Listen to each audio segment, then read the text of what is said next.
সিউড়িতে এসে কেশপুর নিয়ে আশঙ্কা প্রকাশ সাংসদ দেবের।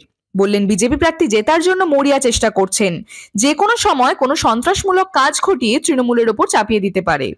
কোনোভাবে কিছু করে যদি একটা মাহল তৈরি করা যায় এবং যদি সেটাকে নিয়ে যেভাবে ইস্যু তৈরি করার চেষ্টা করছে সেভাবে আমাদের কাছে খবর আছে কেশপুরে সেরকম একটা ষড়যন্ত্র করে একটা ইনসিডেন্ট ঘটিয়ে সেটা আমাদের দলের নেতাদের প্রতি দিয়ে তাদেরকে অ্যারেস্ট করিয়ে বা কোনো একটা সন্ত্রাস তৈরি করে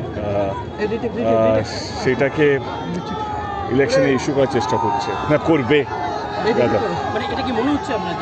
করতে পারে, দেখতে তো পাচ্ছি মানে জেতার জন্য কোথাও যেন বিজেপি যিনি প্রার্থী আছেন তিনি মরিয়া হয়ে পড়েছেন এবং আমার মনে হয় জেতার জন্য ওনারা সব কিছুই করতে পারে।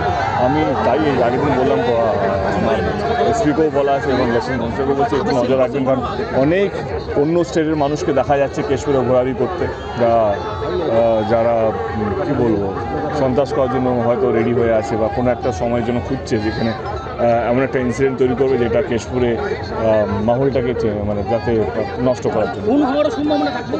আমার মনে হয় সব রকম সম্ভাবনা আছে।